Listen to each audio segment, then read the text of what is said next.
Hello and welcome to Kayak, where everything's controlled by evil cats. My name's Beast. I'm a servant of the evil feline horde and your host. So let's get started.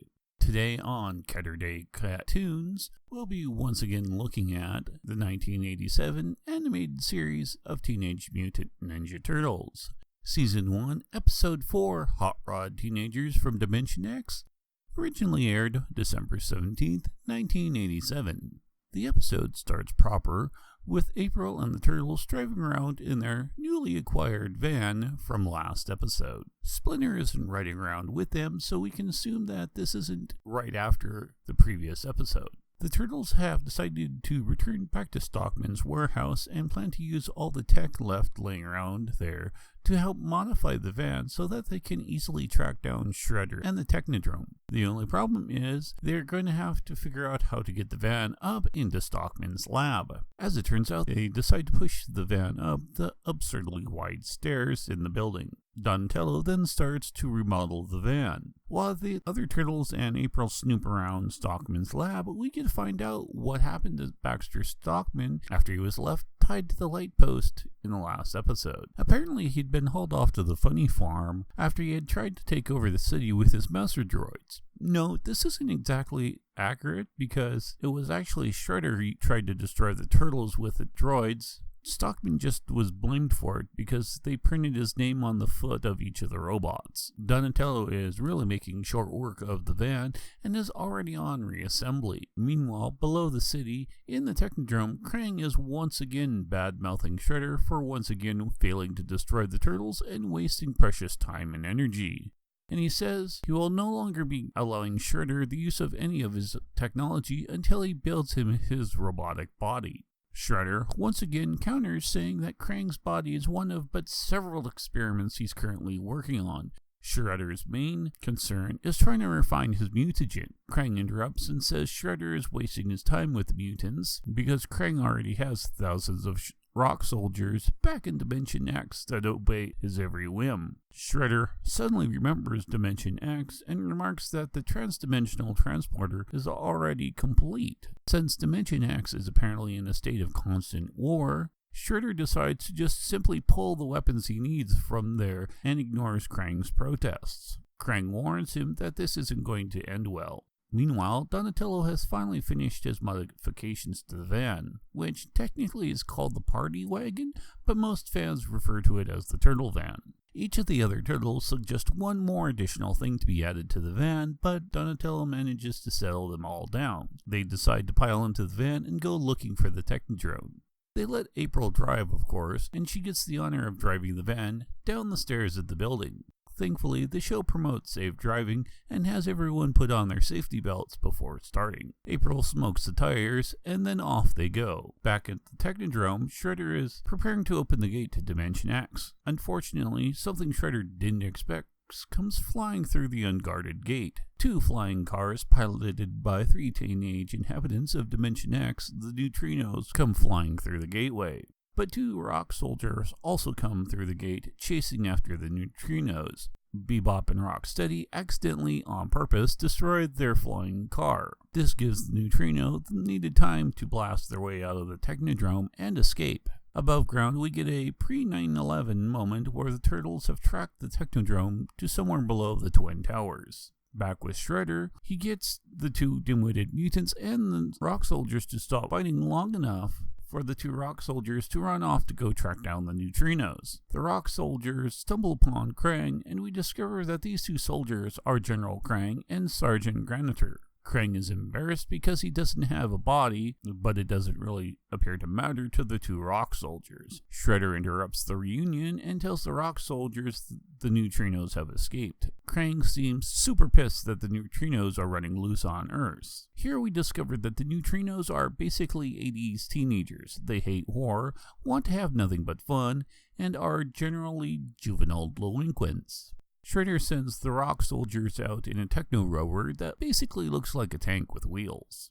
The Turtles start tracking a strange signal and discover that it's actually the Neutrinos and their flying cars. The turtles get closer to the Neutrinos and then use the turtle launcher to send all 4 of the turtles flying up into the air so that they can grab onto the flying cars. They try to stop the Neutrinos, but this doesn't end well for them. But fortunately, they do manage to get things under control. After getting back on solid ground, the turtles explain to the Neutrinos what's going on and who they are, and soon they realize that they're both on the same side. When April finally shows up driving the van, everyone is now best buddies.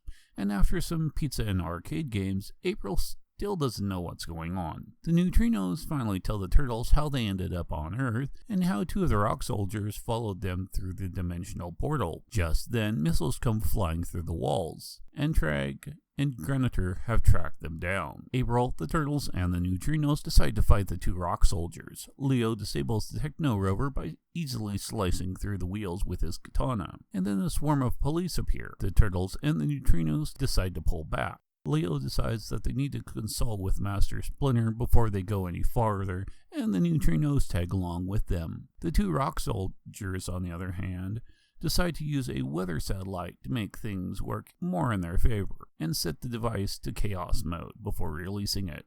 With the satellite released, the 2 decide to retreat back to the Technodrome. The 2 soldiers try to use an Earth vehicle with little success, and the police surround them. But we see shortly that the police, as well as the military's weapons, don't have any effects on them, so the rock soldiers just run away. Back in the sewer lair, the group, now with Master Splinter, learn about the evil warlord Krang, and soon realize that the brain creature that Michelangelo saw last episode is actually Krang. Leo states that they fought the Master Droids the day before, so it looks like the first 4 episodes are in about a 5 to 6 day span. Splinter puts the pieces together and explains that Shredder has been getting all his advanced technology from Krang. They vow to help stop Krang because if he is allowed to continue, he'll be able to take over not only Earth, but also be able to return Dimension X and take that place over as well.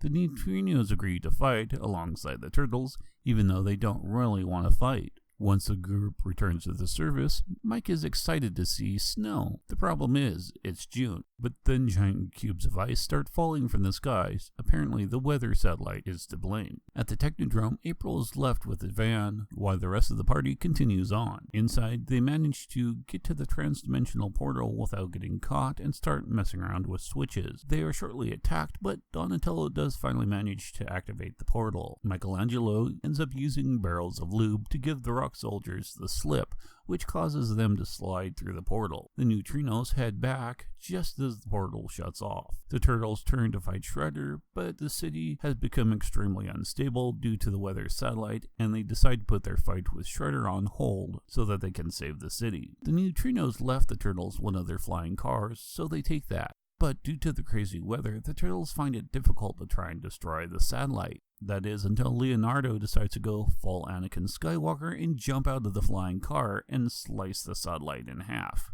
Fortunately for him, his brothers swoop in at the last minute and save him before he became a green smear on the pavement. Shredder, finally reaching his breaking point, finally breaks down and tells Krang that no matter what, he's going to complete Krang's new robotic body. Krang is overjoyed Shredder has finally come to his senses, meaning he's given in.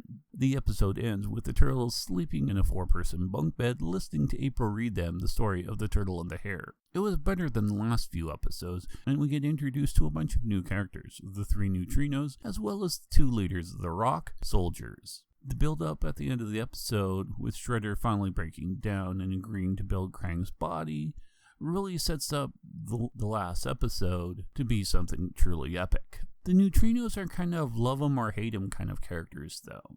They have a one-sided surfer dude / mall rat aesthetic. This episode currently has a 7.7 out of 10 on IMDb, but again it only has 193 votes. Overall, this episode doesn't feel too much like a filler episode, and it sets up the 5th and final episode of the miniseries that make up season 1 really well. I give this a 3 out of 5 paws. Thanks for viewing, and if you like what I do here, or just want to help the evil feline horde and their bid for world domination, feel free to like, comment, and subscribe.